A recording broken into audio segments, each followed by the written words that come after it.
Okay, good morning, everyone. Welcome to our shir on the weekly portion. Thank you for joining us. Today we're studying Behar Bechukotai. It's a double parsha, and we'll focus on Parshas Behar. Okay, so if you do have a Chumash, you could open up to Vayikra, it's chapter 25. Chapter 25 of Vayikra. In the art scroll, it's 696. I don't know if anyone has their art scroll at home. I will post. I will post a few verses at some point. Okay, we're all familiar with the Shemitah, the Shemitah year. It's a year when we allow the land to rest. But it's really for us to rest, and it is for us to reflect. It's to reflect that we're really all the same. In other words, when I have a field and I have a big fence around my field, and only I can enjoy the mangoes, and you can't enjoy those mangoes, so I feel that I'm different, right? It's mine. Well, those fences that cause separations are gone. You open your field and everyone can partake in your mangoes. So you feel, with this connection to your people. And due to the fact that you are not working the land, obviously there's an expectation that you utilize your time for spiritual growth. That's what Shabbos is about. During the week, we're busy running. Shabbos, we reflect. So we reflect on the Shemitah. We think, what is life about? What's the purpose of existence? What are we here for? We start valuing greater things than ourselves. But as a result, we start valuing ourselves even more, because when there's an understanding that there's more to life than just enjoying the good coffee, rather we could achieve these incredible things in the spiritual realm. Reflection does good. So that's the Shemitah year. Fine, we're familiar with it. And then we are told that you have to count 7 cycles of the Shemitah year, and then you reach the Yovel, the Jubilee. We're familiar with the Jubilee. The Torah tells us that we proclaim it as a very special year with a shofar blast on Yom Kippur. And it is a year of freedom. What happens? So number one, there are situations where Jewish slaves were not released by year 6 for whatever reason. The 6th year has not arrived. They committed for longer than that.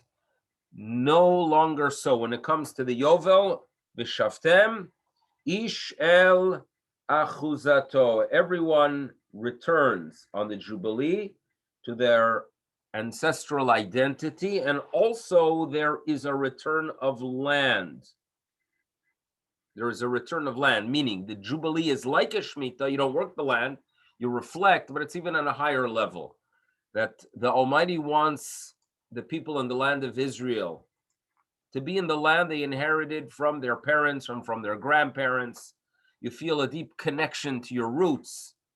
And it is a year when there is this complete return to your ancestral land. Okay?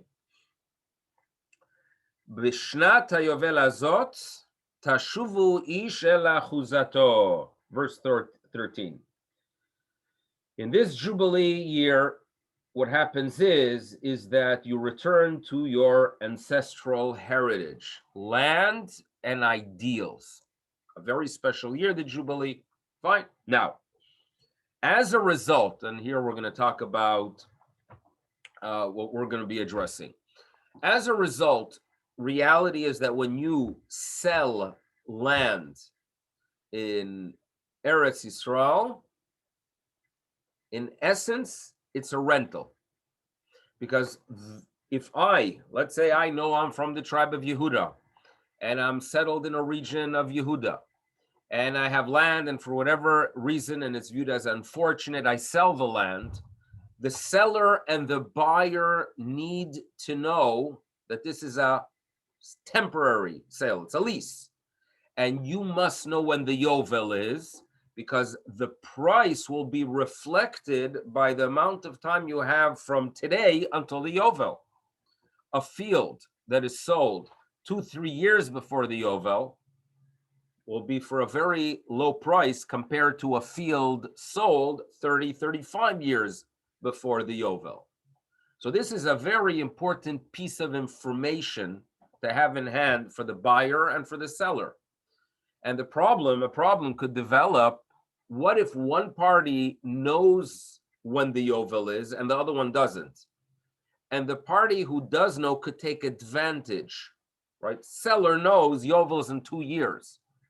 Buyer thinks he has 27 years. He miscalculated, right? They didn't have access to a phone and they couldn't ask Siri, when is the next Yovel? They couldn't ask it. So there are people that simply didn't know. So you could have here a very serious problem here. You have the ability to cheat. So therefore comes verse 14 and teaches us information that's relevant for the Yovel, but it's actually relevant for eternity. So here we go. Come the verse, and it tells us, you should know, it's blank. Hold on. No, it's not blank. You got it? You see the verses there? Let's start with verse 14. V'chi simkeru mimkar le'amitecha, when you go ahead and sell something to your fellow, o kano miyad amitecha, al tonu ish et achiv, don't go ahead and cheat. Don't cause. The word ona'ah is really a word that means like an affliction. And there is such a concept as a financial affliction. What's a financial affliction? Imagine, Amir Tashem, you get back on a plane in a couple months from now, and you sit down. Let's say you're going to Eretz Yisrael, and you're flying on Air Canada, and you sit on your plane, and you're all relaxed, Baruch Hashem, finally back in the air, Chazdei Hashem, and you turn to someone next to you, and the person next to you is more of a handler, and in the conversation, they ask you, how much did you pay for this ticket? And you say, I paid $1,300. And they go, I got a deal through Dan's Deals for $850. Okay, there goes your trip. There goes your trip. In other words, all the excitement and the fact you've been waiting for this day, due to the fact that you paid the extra $300, you're ois mensch. That's called financial affliction. Financial affliction. Now, when it happens, due to the fact that you're not good in predicting the ups and downs of airline tickets, no, mele. But what happens if your fellow Jew has information and they don't provide it? That's financial affliction. And when we were just told that you must be mindful of the fact that when you buy or sell land, when there's a functional jubilee, you better be mindful of the fact that you need to know when the Yovel is. And if one party has the information and the other one does it, you could cheat them. You could afflict them financially. So therefore, the Torah warns us in verse 14, Al tonu ish et achiv. And verse 15 and 16 explains why this information is relevant, because every mechira, every sale, needs to know when the Yovel is. Now, nowadays, we don't have the Yovel. There's no Yovel anymore, although every 7 years we do have the Shemitah in the land of Israel, and it's coming up in the near future, God willing. And there's information you need to know regarding Shemitah, especially if you live or if you're visiting the land. Yovel we don't have. Why do we not have the Yovel? Well, it appears that we have to have representatives of all tribes in their ancestral land. And after the 10 tribes were exiled, and that took place when the tribes of Reuven, Gad, and the half tribe of Menashe were exiled from the east side of the Jordan River, Yovel ceased. There was no longer a Yovel, no longer a Torah law Yovel. Perhaps during the Second Temple they had like a rabbinic Yovel, but Torah law Yovel was gone. It will return when we resettle people from the tribe of Gad and Reuven in Jordan, and the tribe of Menashe in Syria. But we have, it appears, it's not, hopefully will happen when Mashiach comes. But in any event, the Yovel we don't have. The information that we're taught here, that you need to be open and you have to disclose information before you make a purchase or make a sale, right? If you own stock and you have information that others don't, and you buy and sell, that's insider trading. That's not legal.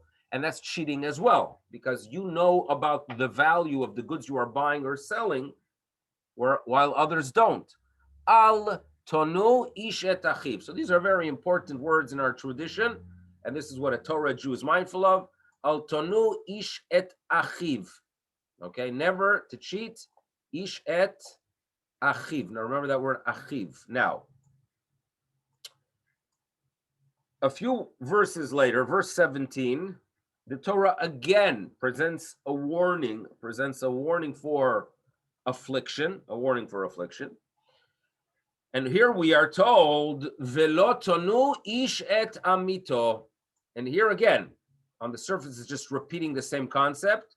Velo tonu, do not afflict. Ish et amito. So again, the word tonu appears here, and it appears here. For whatever reason, it's repeated. But here it adds, V'yareta me'elokecha. Fear God. And that really ends this section. Okay, that ends this section. So obviously, the Talmud wants to know, why does verse 17 here repeat the same concept and the same warning of not afflicting our fellow? Right? What's the idea behind it? So comes the Talmud, and this is in tractate Baba Metzia. Baba Metzia is a tractate that addresses financial issues. Two people holding a garment, each one claims ownership. Who are you going to be giving it to? You'll find that in Baba Metzia. You have a question of, you found an item. It's in a public area. Am I obligated to try to find the individual who lost it? Or perhaps it's an area with so many people, he obviously lost hope that he'll never find it again. You want to figure out that halachic issue? You turn to Baba Metzia. Baba Metzia also has a discussion about transactions that occur in the marketplace. And it notes that you should know, if you overcharge and it's a significant percentage, that is called ona'ah. Ona'ah, you afflicted the buyer.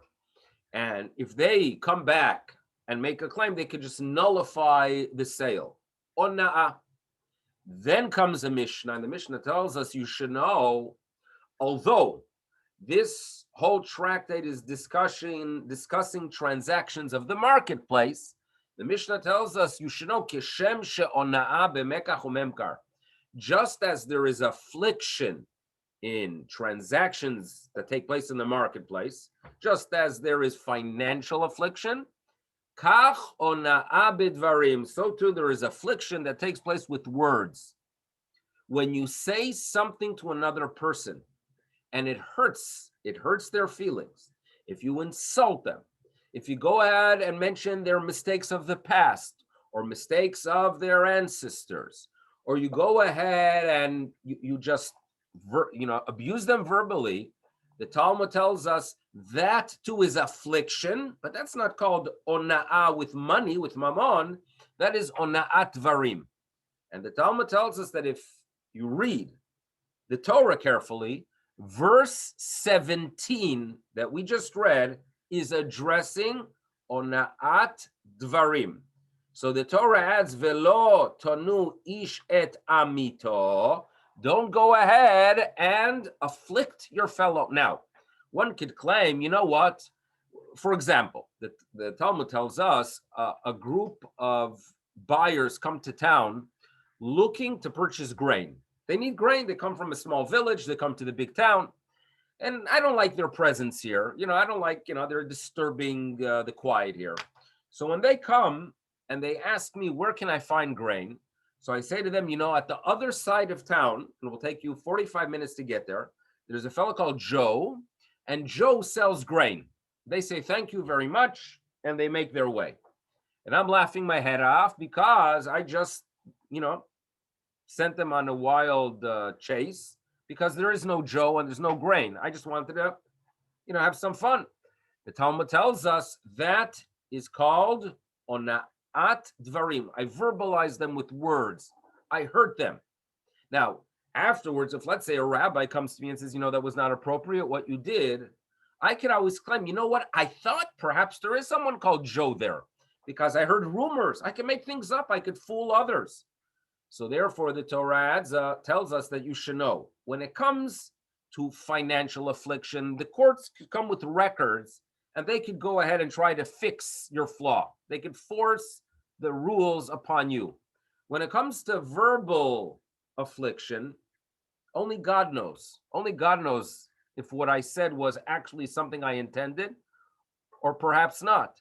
Therefore, verse 17 that is talking about ona'at dvarim, we add v'yareta me'elokecha, fear your God. Fine. Now, obviously, this is an important message. The Talmud notes that in some ways, it is far more painful to be afflicted with words than financially. And humans are very sensitive beings. I always envision the human condition as one that every tongue is a sword, and this is of course in Tanakh as well. And every heart is open. In other words, imagine you are in a room where people's hearts are exposed. You're a surgeon and you're walking around with a blade and swinging it. You have to realize that you could hurt people. And I'm sure I'm not the only one that unfortunately has been, hurt with words. And I'm sure, unfortunately, even more that I'm not the only one that has probably hurt others with words. And it's sad and it's terrible. And obviously, Judaism is about growth and Judaism is about awareness. So this verse 17 is a beautiful verse that we can take with us, right? In other words, if we're going through a period of time that we're thinking, in what way can we improve? Tragedies, major tragedies, right, has struck our people. We're in a state of mourning and shock. We know very well that in 30 years from now, we're going to be still talking about the Lag BaOmer of this year due to this unimaginable, devastating tragedy. We know it.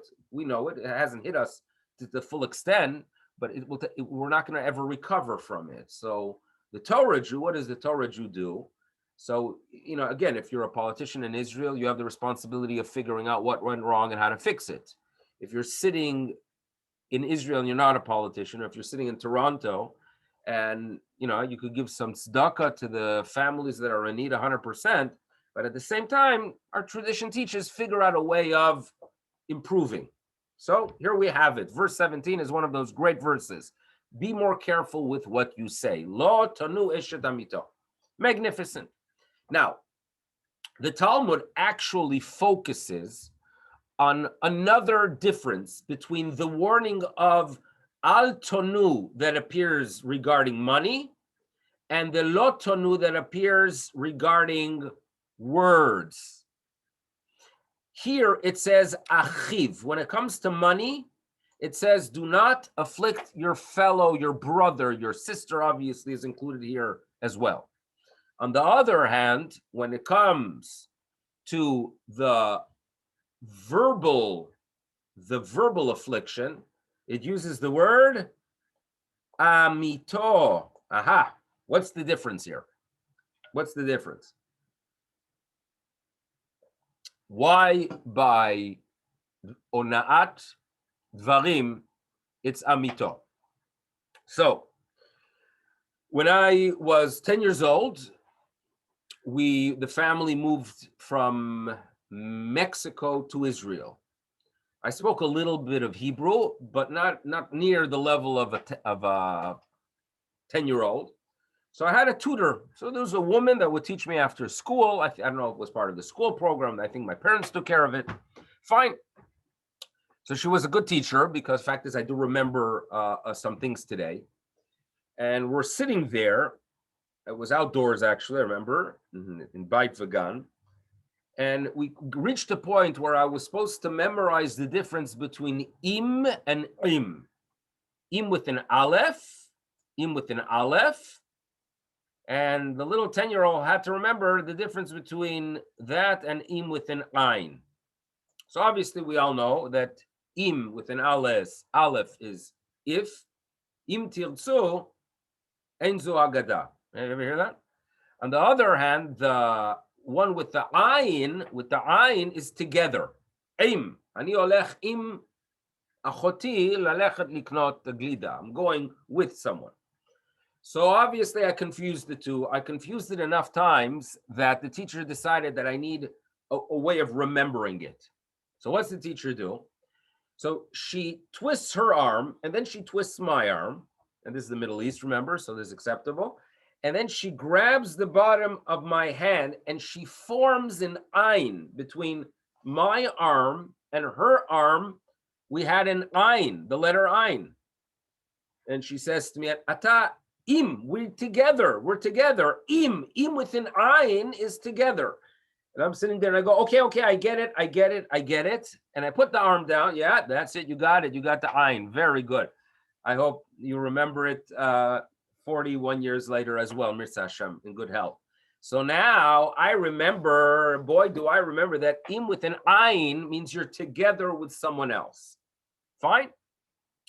Based on that, we could appreciate the difference between lot al tonu ish et achiv and al tonu ish et amito. And what we're being told, and this is based on the Talmud, is as follows. You should know, when it comes to affliction in the marketplace, it makes no difference. It makes no difference if the person you are interacting with is someone that you share values or you don't share values with. You don't cheat in the marketplace, period. And again, this is spoken to a generation that would be only interacting with fellow Jews. Every Jew is your ach. And once we're unfortunately in a world where we are no longer in Israel, it applies most probably to any member of the human race. You don't cheat in the marketplace. You are all brothers, period. Al tonu ish et achiv in verse 14. When it comes to financial affliction, no cheating. On the other hand, when it comes to al tonu ish et amito, verse 17, which is ona'at dvarim, which is verbal, the Talmud tells us, you want to know who you have to be careful with, not to hurt their feelings.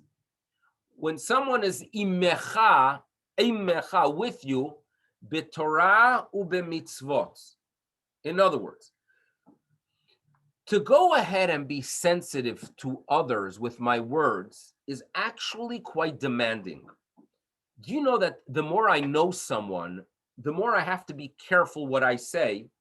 Because let's say they had some difficulty a few years ago, that they had a severe allergic reaction, right, to pineapples. Fine. And when you say the word pineapple to this person, those difficult moments return.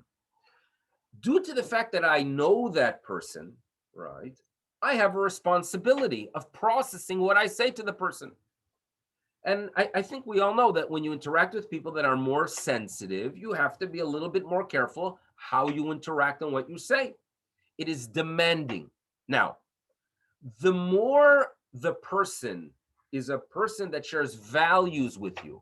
In other words, if I interact with a Torah scholar, or if I interact with a Jew, that mitzvos are important. The Torah demands from me to be very sensitive, to be mindful of what I say, be very careful not to hurt their feelings. With others, if they have nothing in common with you, they're not imecha, they have no values. The Chofetz Chaim says that if it's a person that is simply a rasha, an evil person, so You have zero in common because while you have values and you have interests in the study of Torah and teaching to the Klal Yisrael, of doing things for others, of making the world a better place, to such a person, yes, you have that responsibility of being very careful what you say. But to the person, right, who simply lives only for self and is not sensitive to others at all, and their whole existence is selfish and destructive, to such a person, verse 17 does not apply. He's not imecha. He is not with you. He's not with you. You can't cheat him. The most disgusting person that comes into your store, do not cheat him. But the responsibility and the expectation that I go ahead and refine and that I filter my words does not apply to such a person. This is what the Talmud tells us.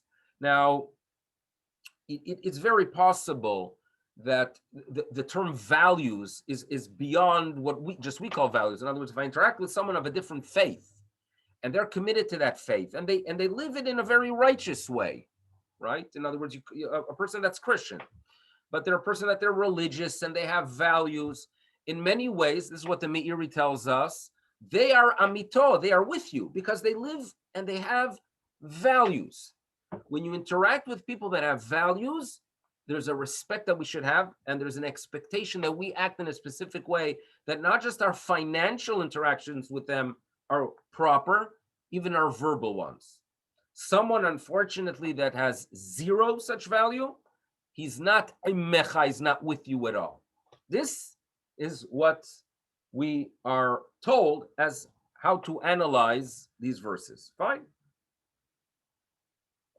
So that's what we have for this section. What I really want to do is turn all the way to the end of Parashat Behar. And this is going to be our discussion today. Now, Parashat Behar ends with serious tragedy, by the way. It ends with a Jewish person who unfortunately is declining financially, where he needs to sell his field, which is not viewed as an ideal. Eventually, his financial interactions are not appropriate.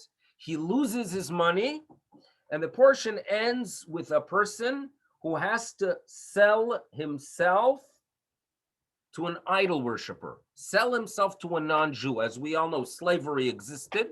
It was an institution that the Torah perhaps was not proud of, but the Torah gave guidelines how to do it appropriately.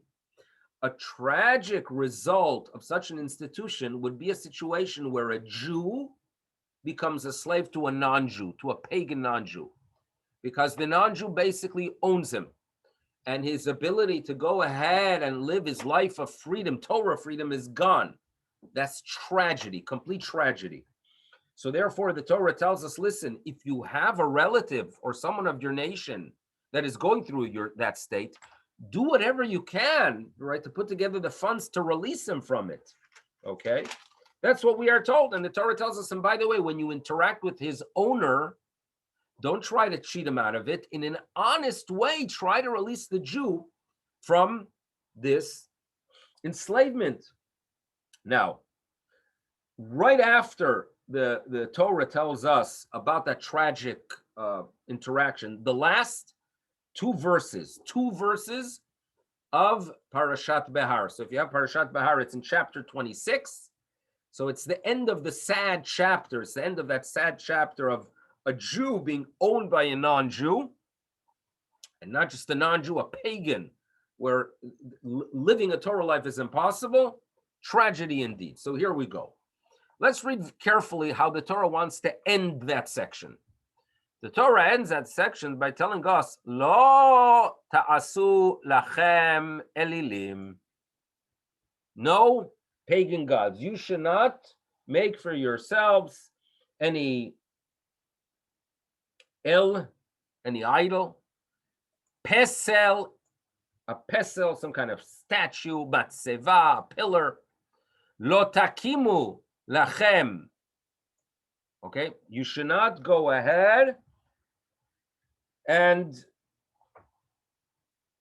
place one for yourself. And next warning, and this is something that commentators have many different approaches as how to read it. Ve'even maskit. Okay, word of the day, maskit. What exactly is an even maskit? But the Torah tells us that whatever this even maskit is, lo titnu be'artsechem. Don't place it in your land. For what purpose would someone place an even maskit? Lishtachavot alea, to bow, because I am your God, ani Hashem Elokechem. Now Rashi tells us that the even maskit was basically stones that cover the ground. People would bow on them. It was a pagan practice.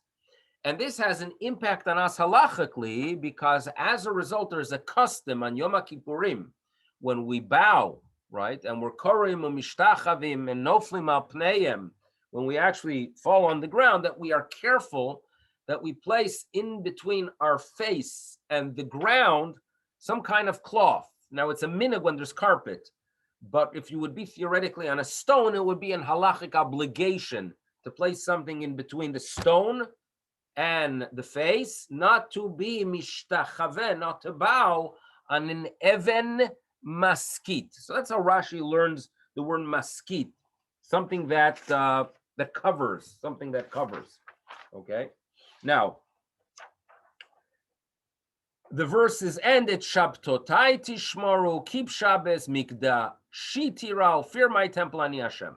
What does that have to do with anything? These are very good concepts and very true ones, but how does it fit into the earlier discussion? So comes Rabbi Ovadia Sforno, and he says you must read these very important verses, understanding that they relate to the tragic individual of the previous chapter. In the previous chapter, we learned about someone who, Nebuch, unfortunately, is owned by a non-Jew, by a pagan. Forget about him practicing Judaism the way he should. He can't, he simply can't. So the verse is telling us that you should know, don't in any way believe that since anyway I am enslaved to a non-Jew, forget about my Judaism. Forget it, it's gone. Meaning I'm never going to be able to go ahead and daven with a minyan again, say Shema again, even daven Shmoneh Esrei again, Birkas Hamazon I won't have time, kosher food I'm not going to have access to. So once I'm not able to practice those things, forget it, just forget it. So the commentators, and I'll tell you soon what this furnace is, but the commentators say, this is what the Torah is addressing. You who have been sold to a pagan, don't think that since your master is pagan, now it's okay for you, but rather don't do it. But rather find things to still connect you to your tradition. A little bit of Shabbos, perhaps. A little bit of making your way once in a blue moon, perhaps to the Beis Hamikdash to be inspired. Keep a connection, even when you unfortunately lost so much. You know, the Chafetz Chaim, among the most incredible things he did was his deep concern for the many Jews who were taken in Tsarist Russia to the army, you know, for 2 decades, for 25 years. Many of them were kids from the most observant homes that were taken. And unfortunately, they couldn't keep kosher. And unfortunately, they couldn't keep Shabbos as soldiers in the Tsar's army. But the Chafetz Chaim wrote booklets that somehow they should try to the best of their ability to keep something. And because you're not able to do some things, that doesn't mean you throw everything else out the window. These are the verses that tell us, keep what you can. Keep what you can. Don't go ahead and believe, well, now I could do everything and anything. Not long ago, I heard a story about someone who, during the Great Depression or the early years of American Jewry arriving in North America, how many people simply had to work on Shabbos. They had to work on Shabbos. You hear stories of those that every week would have to find a new job because they wouldn't keep Shabbos. But there were those, and we're not judging them because perhaps it was close to Pikuach Nefesh. They needed to feed their children. They needed food, and they had to work on Shabbos. Unfortunately, for many of them, the guilt is what destroyed them because they felt guilty. And as a result, they felt, well, my Yiddishkeit is worthless. And if I'm not able to keep a Shabbos, Forget it. It's over. There's nothing left. But there was a story of a rabbi who kept up with such people. And even though Shabbos morning he knew they're going to work, he would say, if you could come afterwards in the evening, we could learn something. He kept a kesher with them. He kept them knowing that in other areas they simply are not doing, what the Torah ideally wants you to do. But since there was a kesher, many of those people, when they retired eventually, they became completely Shomer Shabbos and returned to faith completely. If on the other hand, that rabbi would have had an attitude, you're no good, you're right, you work, forget it, not interested in you, generations would be lost. The idea of Yiddishkeit is value everything that is done. And if some things you don't do, okay, try to the best of your ability to fix it. You can't fix it. Keep that kesher, keep that connection, because one day that could completely reconnect you. So these are these two verses. It ended with a tragedy, but remember, you're not lost. You're never lost. Now comes this Sforno. And this Sforno tells us you should know these verses are not just relevant, to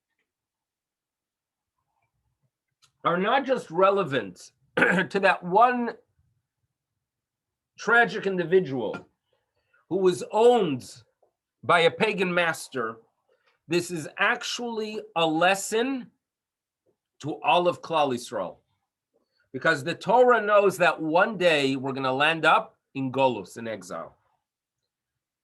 And will be comparable, or our situation will be very similar to someone owned by a master who was pagan. And just as the individual is owned by the pagan master will start asking himself, do I really need to do any Torah mitzvahs? I'm anyway so far from my faith, right? Should I continue learning Torah? I'm anyway not living in Eretz Yisrael, right? I can't do Trumos and Maestros. I can't make Aliyah L'Regel. I can't bring a Korban Chagiga. I can't bring a Korban Ola. So why stick to Torah mitzvos at all? I'm lost. It's gone. It's over. So therefore, these two verses, says the Sforno, to tell us that Afalpi shetishta'abdu la'umot, even though unfortunately one day we're going to be enslaved. We're going to be enslaved, right, to Ford and Trudeau. We're in Golus. That's the reality. We want a Melech HaMashiach to be our leader, right? Not someone that the only thing that's important is a buck, a beer for a buck, right? We want someone that has ideals of doing something for the world. Even though shetishtabdu la'umot, even though you're going to be enslaved, kmo she'asa zeh, just as this fellow we were talking about, who was sold to the goy. Nevertheless, Klal Yisrael, remember, lo tamiru kvodchem belo yo'il. Don't sell your soul, your kavod. The soul is called kavod. Leman is amerchach kavod velo yidom. Don't sell your soul for things that are worthless. Don't do it. So therefore, verse 1 is the warning. Don't do Elilim. Don't do Pesel Matzeva. Don't go ahead and become pagan. But rather, how do we keep our identity in Golus, says this Sforno? Two things. Shabbos, we all know it. We keep Shabbos, we're connected. And number two, and here's the incredible statement. Umigdashiti rao. You know what the Migdash says, the Sforno? I don't have it here in front of us. It refers to the Mikdash Me'at. What is the Mikdash Me'at? Shuls. Keep a connection to shuls, to a place where you gather, where you learn, where you daven, where you create a community and you figure out how to do tzedakah and how to take care of the needs of others with words, sometimes financially. That is how you survive the Golus. Shabbos and Mikdash. Even though you sunk, and even though you're not where you belong, we don't belong here. It's important to remember. Easier now, perhaps. We don't belong here. Remember those two things. Now, what I would like to add is, I want to analyze verse 1. And verse 1 is talking about specific types of avodah zarah. And the warning is, you, the nation of Israel, as the Sforno tells us, this nation of Israel, you're among the nations. I'm warning you about these avodah zarah. And if the Torah warns us, it is not just for the generation that was deeply attracted and enticed by avodah zarah. It is addressing all generations. And the Torah is warning, be sure that when you are in exile, don't sink into those destructive forces. What kind of avodah zarah are they talking about? And why does the Torah mention these specific ones? So what I would like to share is the following that you should know. What becomes very harmful for Yiddishkeit is when we take something fake and we make it real and the whole story. And sometimes even something that perhaps have some roots of good, some roots that are good, if you make that into the whole religion, that carries within it some avodah zarah. And what we are being told here is the following. You should know that when you are in exile, remember the essence of Yiddishkeit, please. Remember the essence of Yiddishkeit. And you have to reflect. And therefore, Shabbos is a time to learn Torah and reflect and understand what the essence of Yiddishkeit is about. Your shuls, the Beis HaKnesses and the Beis HaMedrash, that's a location where you can learn the essence of Judaism. And that will keep you alive throughout the exile. What's dangerous are three things. Number one, when you go ahead and create your religion, a religion of no, we talked about it, that Elilim are gods of no, gods that nullify who you are. A religion that I go ahead and find some kind of cult leader, and whatever he says, I do, even though it's not based on anything, but rather it's based on him having complete control of you, that's avodah zarah.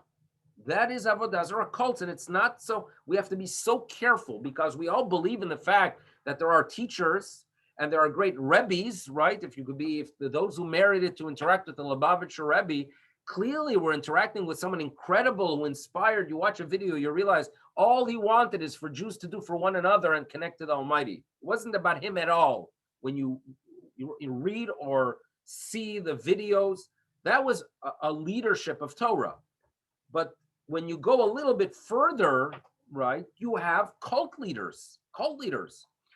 Absurdity within Breslev, not all of them, but some of them, right? Complete madness, where you have a fellow who's a nut and he's controlling other people with a bunch of lows. He's an Elil. It's very, very dangerous in exile when you start losing the connection to the past and you're trying to figure out on your own what Yiddishkeit is about. Don't turn to the cult leader. Lo tasu lachem elilim. That's danger number one. Danger number two is sometimes we take things from the past. And we make them our new gods, and they're going to preserve Judaism, right? And you take, for example, the Yiddish language. The Yiddish language is beautiful and important and holy, but to believe that that is what's going to preserve Judaism, right? That all you need to do is speak Yiddish. Or when you go ahead and try to find cultural things that are Jewish and think that's what Judaism is going to be about, right? That I'm going to have a cookbook with Jewish recipes, and that's how I'm going to preserve Judaism. And you'll say, well, it comes from the past. So, it's very interesting that the word pesel also relates to the word pasul, something you nullify. And it comes from the fact that when you engrave, you are basically removing or nullify, sections of stone to create your image. But there's also a message there that there are things that come from the past that, again, within proper context, it's good perhaps, but if that becomes the whole picture, it's pasul. It's something you should nullify. And the Torah uses the word matseva. Do you know the word matseva? If you read carefully Torah, the avot actually established matseva. They are pillars, meaning they are altars with one stone. In the days of the patriarchs and matriarchs, it was considered acceptable. But you know what happened? What happened was that pagan cultures started using it, and therefore the Torah tells us that as you enter into the land of Israel, I don't want any matzeva. You want to build an altar? It has to be from many stones. And when Klal Yisrael asked, but wait a second, we know that the patriarchs did it. What went wrong? Why suddenly now are we told not to? And God said, well, now it's misused. Now it's misused. And therefore, even though in the past it had purpose, nowadays it is something that it is no longer desirable. You be careful. Don't take things from the past and make it the whole essence of Judaism. Take garb. You know how dangerous it is to rely on garb from the past as your Jewish identity, right? Like, I have nothing against a black hat. I wear a black hat. But if I would ever think for a moment that that is what makes me a Torah Jew, it would be very, very tragic. I have nothing against the shtreimel. The holiest of Jews wear shtreimels. But to believe that that is what really gives you your Jewish identity and not your behavior and your commitment and the way you interact with others, that's a tragic Judaism. And yes, it could be even an avodah zarah, if these external things, but it was done in the past. I don't care if it was done in the past, right? Rabbi Yisrael Salanter actually believed in wearing more modern clothes. For him, Judaism was not just finding something from the past. He wanted to find the core of Judaism and make that the essence of Judaism. That's what we have to learn. Don't learn to the past. Pesel, things that are nullified from the past, the matzeva, lo takimu lachem. The word takimu is like establish. Don't establish that as the essence of Judaism. The essence of Judaism was done in the Alta Haim, it's holy. Right? We ate that in the Alta Haim. How on earth can you change it? How can you not eat your eggs and onion together? It was done in the Alta Haim. How can you not eat gefilte fish? Right? Sushi is goyish. You want to eat something from the past? Enjoy it as long as you eat healthy and it's kosher and you don't overeat. But to go out and claim that that's the essence of Judaism, right? That a challah was baked in a specific way and you have no idea, again, if it connects you to your parents or to your Rebbe, it's a mitzvah. But to start a practice out of nowhere because, you heard that it's a good omen, lo takimu lachem. But then there's warning number 3. The word maskit, according to Radak and other commentators, has to do with vision, right? Sechvi, right? A vision through imagining. When I imagine something, it's maskit. So sometimes you envision the future. You envision the future.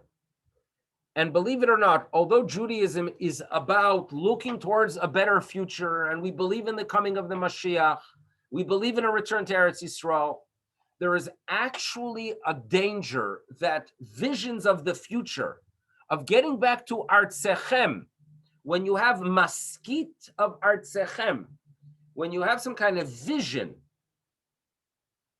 of a future of return, but it's without the core of Judaism, that too could turn into an avodah zarah. The tragic story in the state of Israel of what was done to the Yemenite kids. It's the Yemenite kids. Now it's talked about a little bit more, but decades ago it wasn't. That you had Yemenite families that came to Eretz Yisrael with complete faith. And for them, it was a complete cultural shock. They never heard of airplanes. And the next thing you know, they were walking barefoot into planes. One of my Yemenite friends told me that his grandparents were trying to lit a bonfire on the plane for cooking because they had no idea what a plane is about. And they land in Eretz Yisrael, and the secular state under Ben Gurion, with all due respect, is teaching them that now that you are in the land of Israel, you no longer need your Torah mitzvos because now you're home. And the mistreatment and their taking of their kids, it's a tragic chapter in what the left did in Eretz Yisrael, right? For Torah Jews, Menachem Begin coming to power was a little bit of a sign of something going right, taking away the power from people that unfortunately did not appreciate our roots, right? They did not appreciate where we come from. Why? They had a vision. Their vision, their maskit, soche, their vision and view of the future was, we're going to have a land and we're going to return to our land and we're going to be like all other nations. And if we are like all other nations, it's going to be the end of anti-Semitism. That's what Herzl believed. How are we going to end anti-Semitism? By being like all other nations. And if we have a basketball team that could succeed like all other nations and we could be innovative like other nations, that's going to end anti-Semitism. I think we all know that that's not true. And the tragedy is that there's an avodah zarah called a vision of Artsechem. And that's what we're referred to here. You, the Jews, remember, the Sforno is talking to us in exile. Don't go ahead and have an Elil. Don't create cults. Don't find things from the past and make them the whole essence of Judaism. And so too, a stone of maskit, a stone of a vision, a stone of some future that's going to be occurring. Be'artsechem lo titnu. Don't put that. Don't make that the essence of your Judaism. Don't let a secular return to Eretz Yisrael be the answer to all of the Jewish problems. I'm your God. How do we keep a connection? It is basically Shabbos and Mikdashai, the shuls. For Sforno, this is the greatest guidance. Obviously, when used correctly, things from the past are magnificent, right? I think we all agree that if I could share a niggin, right? A niggin that I heard from my grandfather, and God willing, one day I could share with the grandchild, there's something incredible there. Why? Because you're together, you're handing over, and you're creating this link to the next generation. It is a way of connecting them to the core of Judaism. That's beautiful. But if all I do to my grandchild is I share with them some, jokes in Yiddish, and I think that that's Jewish, right?